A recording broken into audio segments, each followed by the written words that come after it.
if I could invite you to come back to your seats. Thank you all so much. Thank you to the previous panelists. I know we're running on a tight schedule, but it was a fascinating panel. So thank you to Peggy, thank you to the panelists, thanks to all of you for the questions and comments. Thanks to everyone. It truly has been an amazing set of panels, and it's not over yet, because we are coming back to a theme that has been, I think, one of the central themes today, which is that Canada could and should do more on the international stage. And so I am delighted to say that we are concluding with a panel that is entitled Re-energizing Canada's Security Diplomacy. Because we're running on such a tight schedule and we do have to finish on time, I will keep my introduction to a minimum, not because I do not greatly appreciate our speakers, but I do want to give them as much time as possible. So I will simply say we are joined by two amazing panelists, and we are very fortunate to have them today with us. Michael Manulak, who's assistant professor at the Norman Paterson School of International Affairs all the way at Carleton University. And he's the author of Changing Global Environmental Politics, among other works. And we are delighted to have you here at our university. Thank you for coming. Jen Pedersen works at the intersection of politics and policy. She is currently senior legislative and policy advisor to NDP Foreign Affairs critic Heather McPherson, and has spent a decade advising parliamentarians on foreign affairs and international development policy. Michael will speak primarily about multilateral institutions in Canada's diplomacy, and Jen will provide an overview of Canadian parliamentary and political context of disarmament efforts, and will also reflect on what advocacy should look like in the coming years in light of the changing political circumstances. With that, without further ado, I will invite them to take the floor, and thank you all so much for staying with us this Friday afternoon.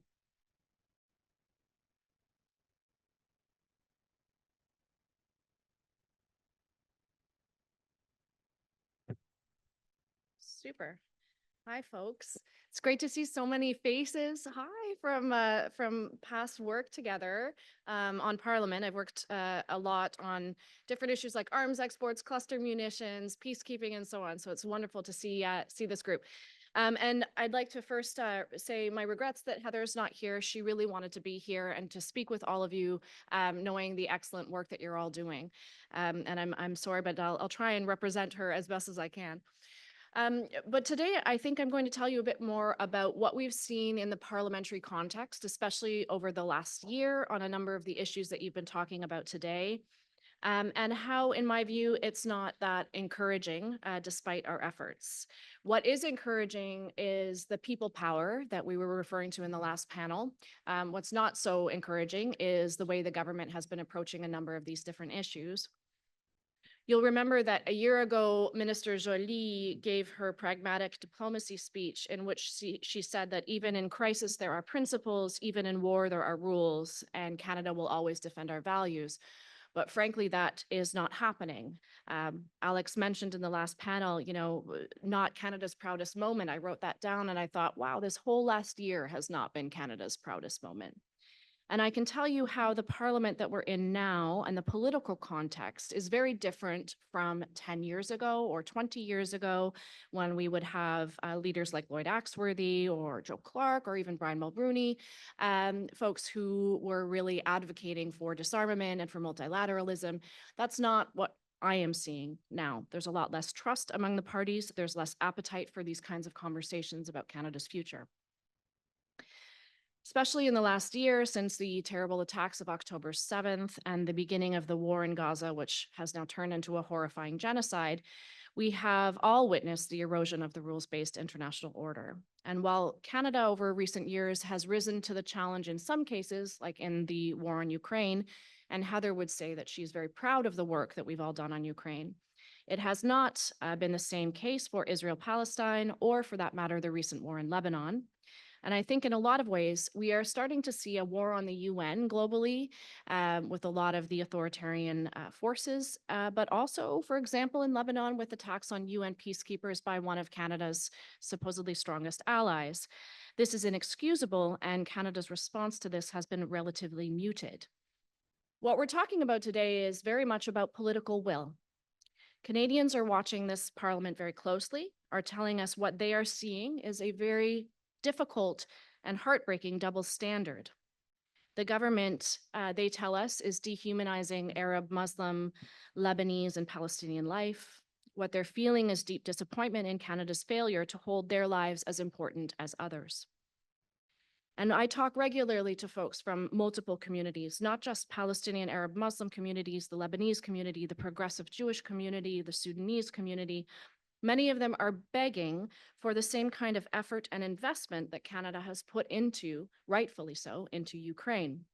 And they're telling us they feel abandoned and that Canada has abandoned its values.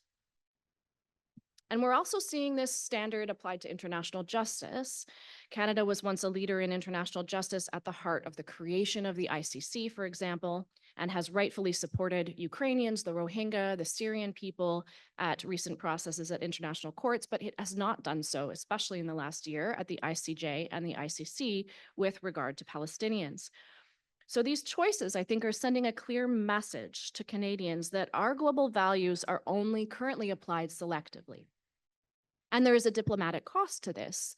A few months ago, we had a study at the Foreign Affairs Committee on Canada's diplomatic capacity, and former Ambassador Louise Blais testified. And we asked her specifically about the UN Security Council bid. And she said that one of the factors in why Canada lost that bid was because of our position on Palestine. And this was before the current genocide.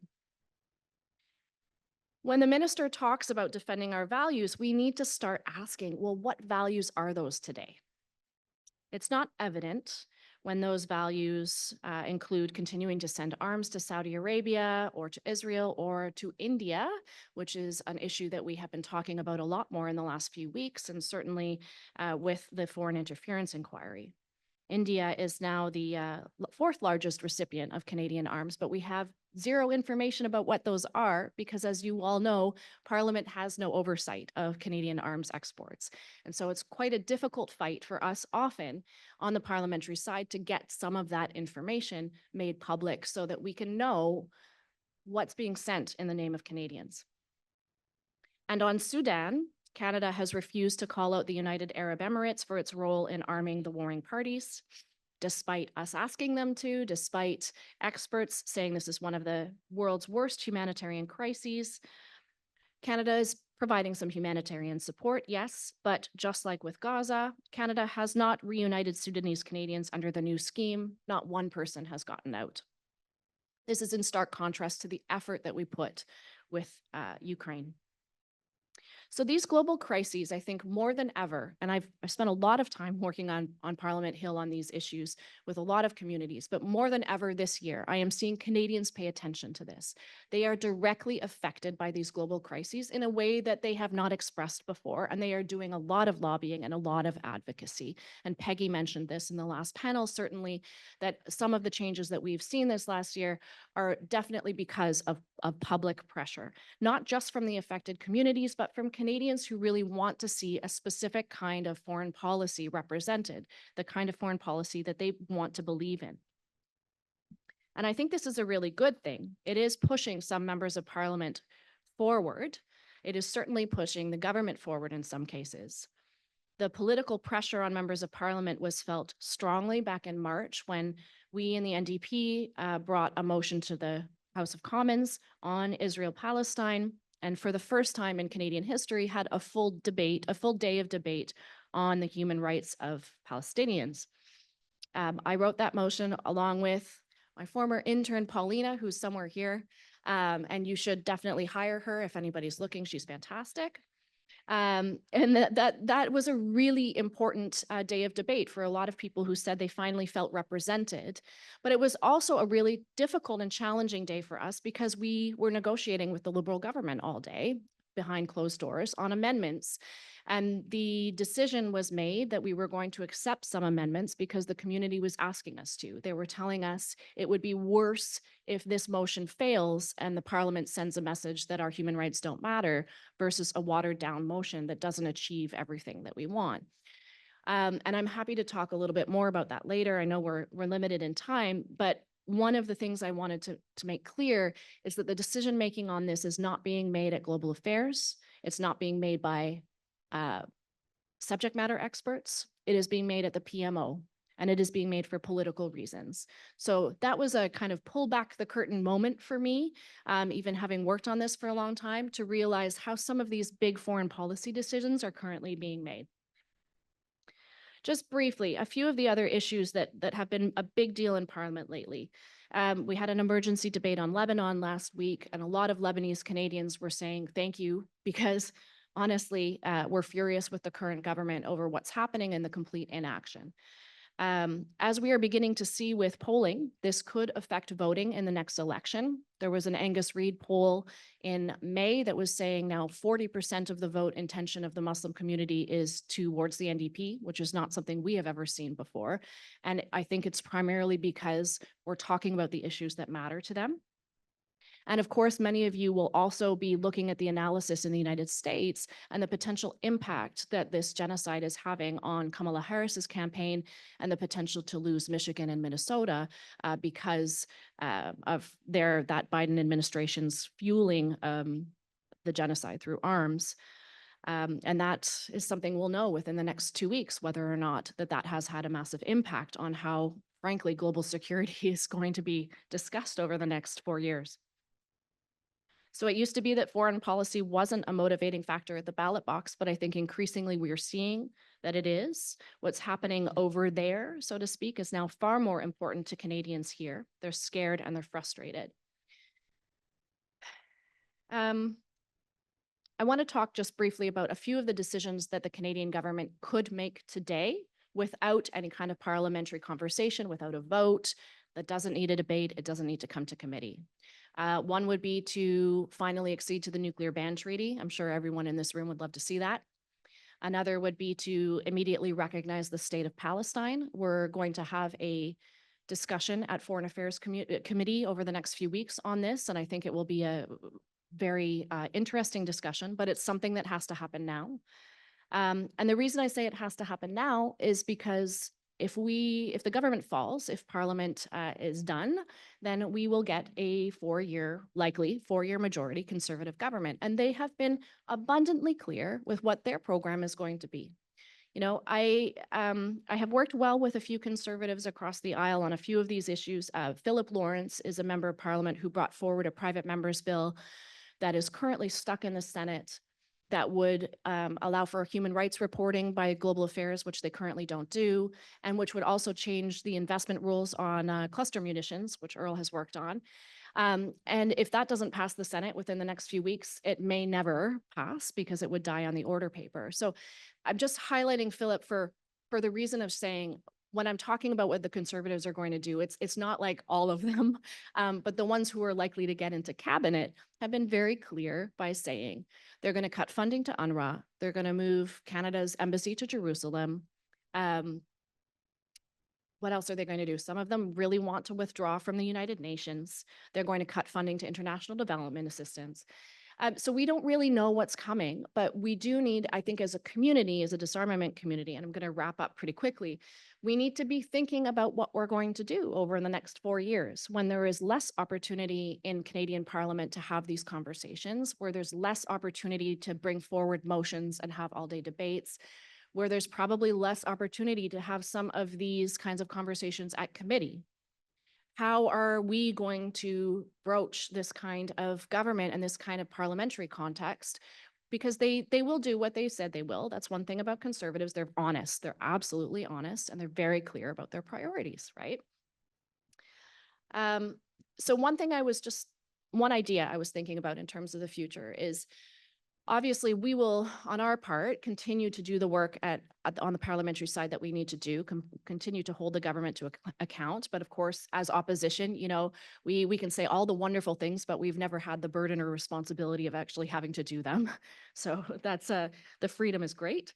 But for our collective work in the community, I think we may need to anticipate a little bit how we can organize elsewhere. And one thing I would like to leave with you today is something I've been thinking about for a while. And it's just the question of divestment from either the Canada Pension Plan or other investment companies. The fact that we are all collectively benefiting from these arms sales and the arms manufacturing in Canada. I think there's a lot of opportunity here for us to start working with like-minded groups, including maybe World Beyond War, and talking a little bit about how we can do some of this important work outside of a government lobbying or parliamentary context, because the next 4 years is going to be hard, right? There might not be a lot of victories. So let's start looking elsewhere and see what we can do together. Thank you so much. I'm going to end it there, and then we'll have a great conversation. Thank you so much. Thank you, Jen, for a truly inspiring presentation. You've given us much food for thought. While Mike prepares to start his presentation, can I just take a minute, because I know we'll have some questions and we will not have much time. To save time, I will invite you to start thinking about your questions and comments, and please go to Celine, she's waving at you. She will be waiting there for you with a microphone. So if you could please, as a question comes to your mind, please go to her, line up behind her, and we will save a bit of time and maybe get a few more questions so that we can hear from everyone. Michael, thank you so much. The floor is yours. Thank you. It's a great pleasure to be here. Thanks to Paul and Pugwash and Alexandra for setting up the panel. And thank you to all of you. Also great to have some of my students in the audience, and look forward to continuing the conversation in our seminar. I think that there's been, the title of the panel is Re-energizing Canada's security diplomacy. That implies it implies two things. One, that Canada's security diplomacy is in need of energy. I think there's been a broad consensus today, having sat through many of the presentations, that it does. And secondly, that it was more energetic in the past. And so, and quite a few mentions of Lester Pearson and Lloyd Axworthy and various past actors. And so I think a broad consensus on that. So what I'm going to do is I'm going to talk a little bit about some of the big developments in international security that I see. Then I'm going to talk about the ends of Canadian foreign policy and diplomacy, and some of the means, and perhaps diagnose some of the factors that are innervating Canadian diplomacy, security diplomacy in the current context. I think we're living through the most consequential transformation in the international security environment that we've seen since the end of the Second World War. So these are very much big picture times. They're being driven, it's discussed often, the rise of China and other actors that are increasingly changing the international environment. Perhaps we're moving toward a multipolar system. I think just as importantly, or more importantly, we've seen a real change in the United States' role in the world. Long the guarantor of the system of norms, rules, and institutions that have underpinned world order, the U.S. is bearing the burden of global leadership with increasing reluctance in these years. And these are leading to real questions about credibility, driving countries that have, South Korea, for example, to consider proliferating nuclear weapons. So there are real questions that are shaking the foundations of the international order that all of us have grown up in. I think this is leading to a few big changes within the international environment. We've seen an increasing tendency of countries to cluster together in groupings of like-minded actors. The G7, for example, has become a power player in international politics, seeking to group together a set of like-minded actors to coordinate agendas on really all of the big global questions. NATO is ascendant in this international order. Similarly, on the other side, we're seeing closer collaboration between Russia, China, Iran, North Korea on a whole range of different questions. So we're seeing this tendency of actors to group together. The role of the developing world, the role of the global South is also changing in this context. It's if you followed John Eikenberry talking about its role as increasingly to confer legitimacy on the various projects of the global East and West in this competition, engaging in a narrative politics, and particularly in the UN General Assembly, conferring legitimacy on resolutions related to Ukraine, the Middle East, and so on. And then I think that the other implication, and it's been discussed broadly today, is a challenge of working through international institutions and making multilateral institutions work. Challenges to the international legal foundations, the international humanitarian law. All of these things are having huge implications. And we may be moving to a world where big power politics are increasingly taking over the rules-based international order. And the implications for Canada are really, really significant. So where has Canada's international security diplomacy, where has it kind of gotten off track? So I'm going to focus first on ends. What are we trying to do in the world? And how and where are we prioritizing our efforts? I think in the past, when we talk about re-energizing Canadian diplomacy, we often look to periods where perhaps there was a greater degree of focus, a greater degree of coherence in our diplomacy. One of the things, and I've long advocated for this, we haven't conducted a foreign policy review since 2005. And while these reviews are often obsolete by the time that they're completed, they do serve a vital function of gathering people together and including people who disagree with each other, and building some set of shared ideas about what Canada's role in the world is. And we are in this period of dramatic global change. And I think that the need for us to engage in this is absolutely apparent. Chance favors the prepared mind, and I think we need that kind of process to build together some kind of clear articulation of what we're trying to achieve in the world. I think that the other factor that's diminished our capacity is domestic polarization in foreign policy. We are in this period where there is such a divergence among the political parties on questions of foreign policy. We've seen the shifts from the Chrétien Martin years, and then the Stephen Harper years had a really significant shift. And then Trudeau comes in, and there's another shift in Canada's foreign policy. If you read the polls, it looks like we're going to have another dramatic shift in Canada's foreign policy. And that just makes it very difficult for the government to stake out any credible, long-standing position within multilateral institutions, to have any credibility on these issues.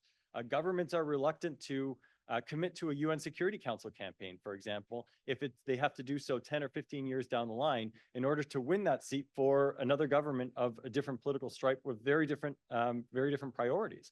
And so I think that there does need to be some effort to bring together the different political parties to perhaps not forge a consensus, as ideal as that might be, but to perhaps narrow the range of foreign policy options, because it is just not possible for a country to be influential on the world stage, to have any kind of sustained impact, if there is this dynamism, this constant changing in fairly dramatic fashion of where our foreign policy is headed.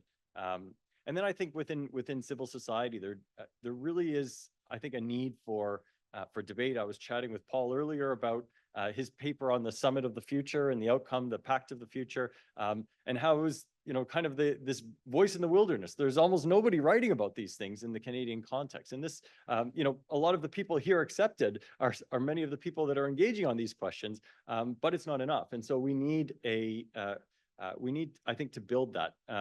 I know Global Affairs is exploring an open policy hub. I would like to see them perhaps make more progress on that in the coming months, especially concerning potential political changeovers. Sort of setting something up and institutionalizing it in the way is important, but I think that there does need to be greater effort in sustaining dialogue.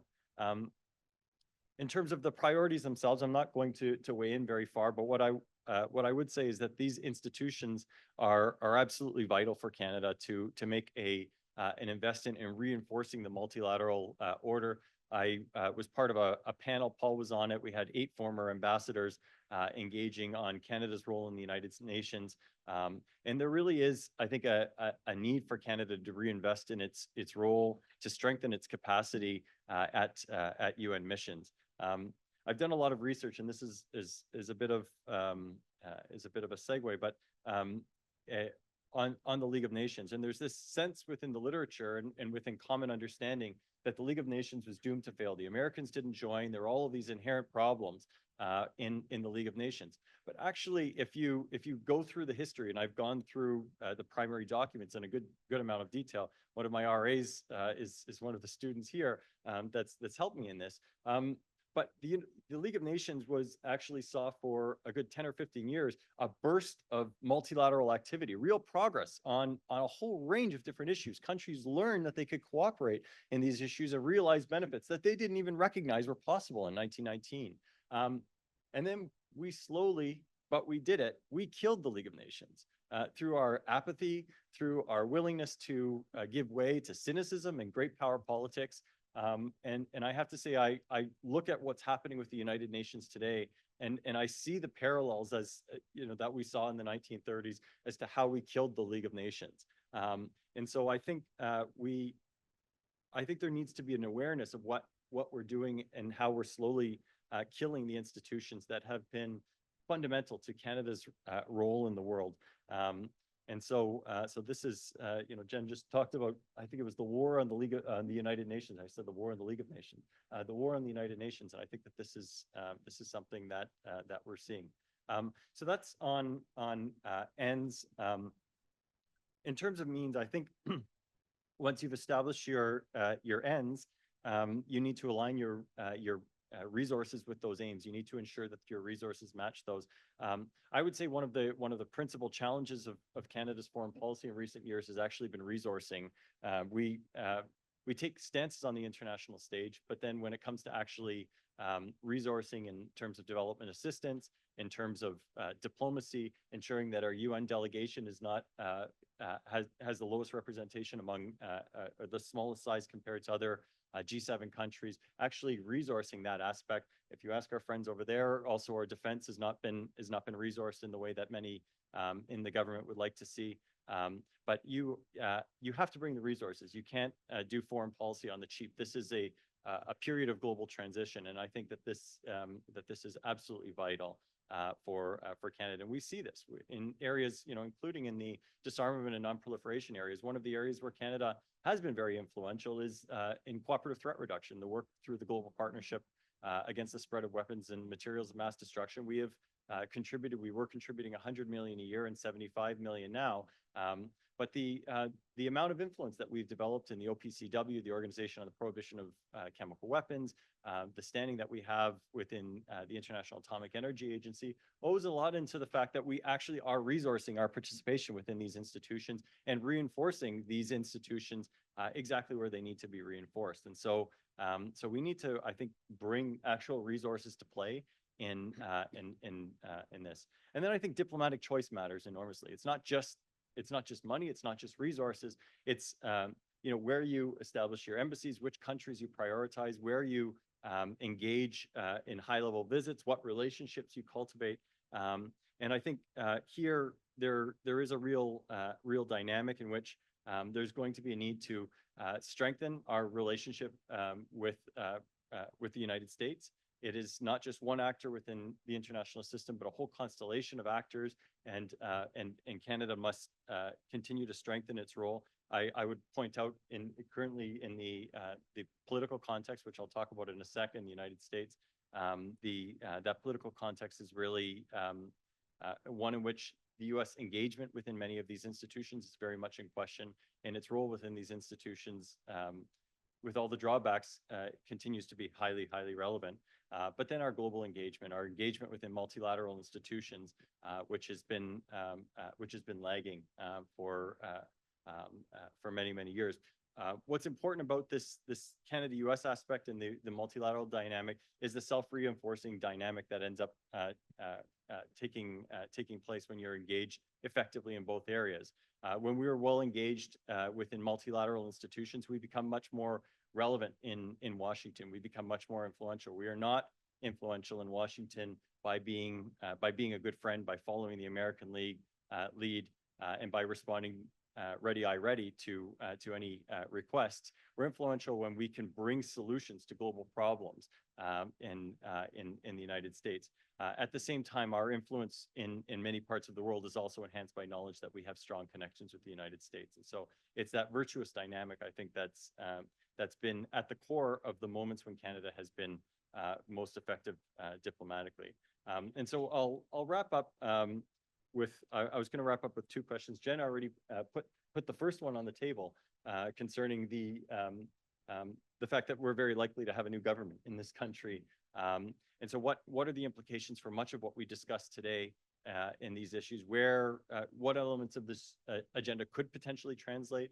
What other means can we pursue? I think that these things are very important, including in a year where Canada is going to be assuming the presidency of the G7. And so what does that mean for Canada's global engagement? And then the huge elephant in the room is November 5th, the US election. what are the implications for Canada? What are the implications of the world on the, depending on how that election turns out? And so I think that the international order is going to be hugely affected. Either there's going to be something of the status quo, or there's going to be a dramatic change. The ramifications for Canada's security diplomacy are enormous. Thank you. Thank you so much. Thank you, Michael, for that wonderful presentation. Thank you for bringing a historical perspective to our conversation, reminding us that we have much to learn from the past. We have just a few minutes for questions, and we do have to finish on time. If at all possible, I would encourage you to go to Celine, who's waiting there with a microphone, because we want to get to as many people as possible. So I think Paul is going in that direction, and we will. And just for the benefit of our students, I know we know each other, but for the benefit of our students, if you could please just state your name. Sure. Thank you. Paul Meyer, and I want to commend Jen and Michael for those insights. I guess 2 points. First, broadly, given the great power competition that we hear so much about, and the fact that this antipathy between some major powers is limiting scope for progress on so many issues, it suggests to me that there's an opening then for the middle powers to do much more, not, in a just, exclusively national way, but coalition building is so essential in the multilateral system. I'd appreciate any kind of comments on whether this is an opportunity as well as a crisis.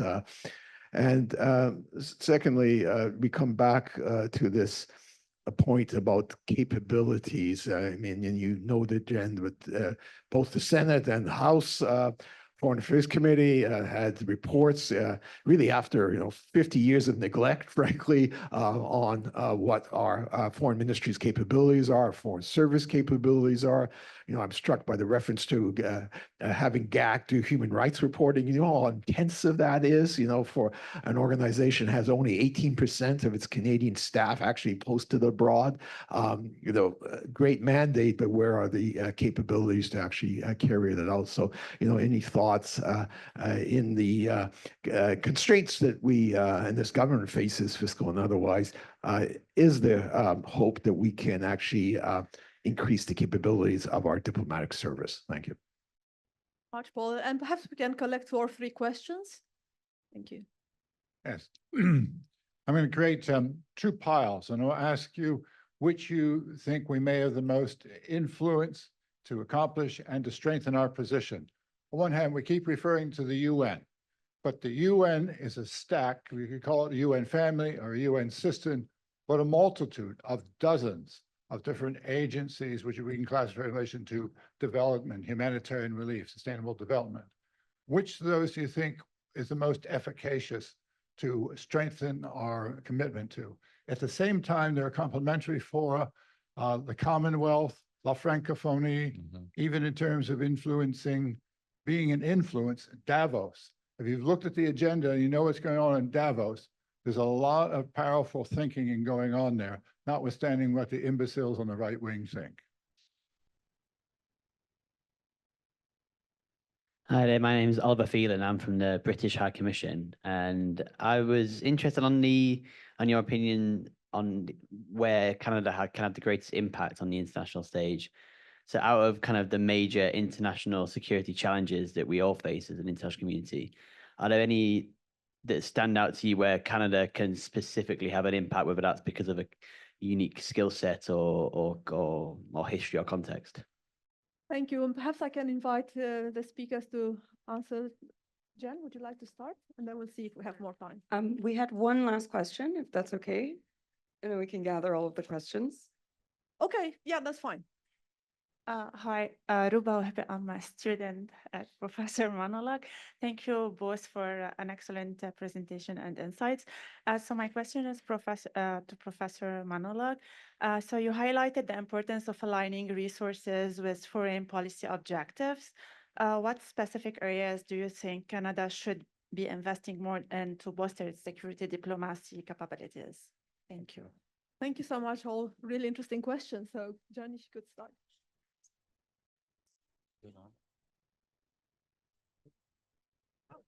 Okay, is that better for everybody? No, not at all? All right, I'm just gonna shout if that's okay. Oh, did I turn it Is off? that all right? Does this one work? Why don't you take this one? Oh, Okay, that one Okay, works. Okay, okay. so that's okay. Thanks. I'm used to simultaneous translation in the parliamentary context, and you're never allowed to speak without a microphone. So, all right.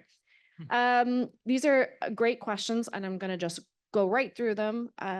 For Paul, your question about, is there an opening for middle powers? There absolutely is, and we're seeing a lot of the other middle powers, especially on the case of the Middle East, speaking out. So I draw your attention to Norway, to Ireland, to Spain, to Slovenia, countries that have recognized the state of Palestine recently, that are speaking a lot more about the human rights, that are condemning things that are happening, whereas Canada's not. However, when Canada is putting out some of its stronger statements, it's doing so with Australia and New Zealand. And we are currently working from our office with parliamentarians in Australia and New Zealand to try and push harder on specific issues like recognition of the state of Palestine or arms embargo, because we know that there's a lot of like-minded parliamentarians in those countries. And the way this government works is they're much more comfortable pushing the envelope if other like-minded countries are going to do it with them. It gives them a little bit of political cover, makes them more comfortable, and that's one of the ways that we're trying to work through that right now. On the question of the diplomatic capacity report from Foreign Affairs, a couple people in here testified. I think Alex testified to it. We actually did a supplementary opinion to that report from the NDP because we were really frustrated that the rest of the committee did not agree to including a lot of the testimony relevant to international law, especially international humanitarian law and international justice, and Canada's failures in terms of supporting the ICC, the ICJ, and being consistent on that. But absolutely, I would agree that resources are a problem, including with the human rights reporting. This is one of the things that we've been pushing for more, is why is this not prioritized for more staff at Global Affairs? These should be priorities of a Canadian government. There's no reason for, not to hire a bunch of young folks right out of school who can do this kind of work, right? It's not expensive work. It's just, work that requires bodies in chairs and people who want to do it. On the question of the UN agencies, I would say that the Conservatives are most likely to pull out of UNFPA that does reproductive rights work, and UNRWA. They've already said they will for sure for UNRWA. And so I would argue that the current Canadian government should be focusing the most on those two agencies, and in terms of continuing to fund them and add to their legitimacy, because those are definitely going to be attacked within the next 4 years by our next government. And where can Canada have the most impact, and where are the skill sets? You'll remember 2019, there was the promise by the Liberals to create the Centre for Peace, Order and Good Government. I think this room is a testament to folks who have the expertise and skill sets that should be making up that kind of center. We should be doing a lot more in peace building and negotiations in the way we have before. That's one of Canada's best skill sets, I think, and I would love to see any government decide to really emphasize that in its future work. Thank you. So many great questions. Thank you. So in terms of where there can be progress in terms of in the current geopolitical context, this is Paul's question. I think that we need to direct our attention to where on a global basis we can there are common interests, and I think too often we're focused right now on areas of conflict. But I think one of those areas is in the climate space. I think that this is one of the areas that is absolutely vital. There was a UN report looking at current trajectories of warming are taking us up close to 3 degrees Celsius of warming by the century's end.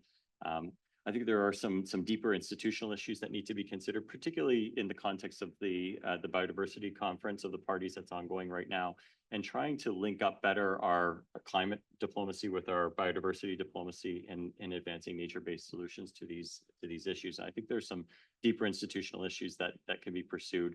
I think at the core there, we need to be pushing the great powers and trying to drive the agenda in exactly where these interests overlap. And so I think that this is really critical. And so there are perhaps some areas there. In the security space, I think I already referenced some of the work on cooperative threat reduction that Canada does in the context of the global partnership.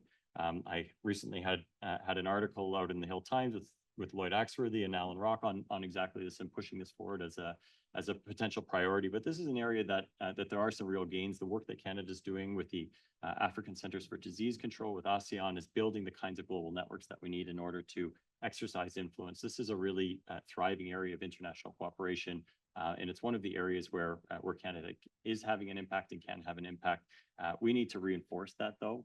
Its budget was very nearly completely gutted recently, and miraculously it was saved at the last moment. But this is an area where there has been real progress in recent years. Originally in terms of eliminating former stockpiles of chemical weapons and nuclear materials in the former Soviet Union, and they've much broadened the agenda. So I think that this is one of the areas that's particularly ripe for progress. I really like our work in the United Nations. I think is really vital. We need to strengthen the institutional foundations of our security policies in the UN context. That involves resourcing our diplomacy, ensuring that we have and perhaps some tighter prioritization in terms of our UN engagements, but strengthening and identifying some clear priorities. I've already talked about climate change and biodiversity, but there are some other areas, the Sustainable Development Goals, progress on these is lagging behind. And then I think in the institutions of disarmament need to be pushed forward. I really like the suggestion. It's perhaps an unpopular view, but on cooperation through the Commonwealth and La Francophonie, Canada needs these sort of fora where it enjoys closer relationships with a subset of countries and kind of thicken ties with countries in Africa and Asia and parts of Latin America. This in the past has been a vital forum for Canada to help build coalitions in the UN context. I think, we talk often about peacekeeping and Suez. That was one of the fundamental elements of that, was that Lester Pearson and Canada invested in strong relations with India and advocating a multiracial Commonwealth. And we sent Scott Reed, one of our most senior officials, to New Delhi. So Canada invested in that relationship. During apartheid, it provided another mechanism in which Canada could push a subset of countries and could engage on this issue. I think La Francophonie is I think that these could be really strategic places, and they get almost no attention at the political level in the country. And I think that it could be, working with our British colleagues, could be a place where we could really reinvigorate the renewed area. And in terms just of Ruba's question on resources, I think it's directing. I think we need to recognize this transitional phase that we are, and the threat that we're going to enter into a world of big power politics, where might makes right is going to increasingly dominate, where countries are unwilling to subject themselves to dispute resolution mechanisms, where arbitrary steel and aluminum tariffs and behavior, detentions of Canadians, big countries pushing other countries around, and Canada needs to work with its, talk about a role for middle powers. I think it's collaborating, particularly if the election goes in the way I think nobody in this room wants it to go. We're going to have to work very, very closely to reinforce that international order, and to some extent to keep the Americans engaged in that order, because I think that that's very much in question. Well, thank you so much, Jen. Thank you so much, Michael. Really inspiring. I wish we had more time for questions, but unfortunately we are out of time. And I know that some of you have other commitments and parking that needs to be taken care of. So I do not want to keep you any longer. Which brings us to the final moment of this conference. And it is always, always hard to bring to an end such an interesting and inspiring event. But alas, it is my sad duty to do so. I know I'm the only thing standing between you and the weekend, so believe me, I will not keep you here for much longer, but I do want to simply say a few words of thanks. I'm sure I speak for everyone when I say we've all learned a lot. We've been inspired. It has been a thoughtful, thought-provoking, and energizing conference. We all know, we all go to conferences. We all know it's not always the case, but I'm sure you all feel it was very much the case today. And for that, the credit goes to all of you. To our friends, Canadian Pugwash Group, the Project Plowshares, Paul, Caesar, all of your colleagues and friends, thank you so much for the great work for this event and for many others. Thank you for your friendship and your partnership. We hope to welcome you back for more events in the future. To our wonderful panelists, the speakers, the moderators, thank you for your sophisticated and deep analysis. Thank you for shedding light on some of the most important and pressing problems in international security. And equally, thank you for helping us to see constructive ways of moving forward. We are all, I think, tired of doom and gloom, and you gave us a way to think in more constructive ways. And for that, I am very grateful, and I'm sure many of you feel the same way. Of course, we wouldn't be here without the great work of the SIPS team. So thank you so much for all the great work.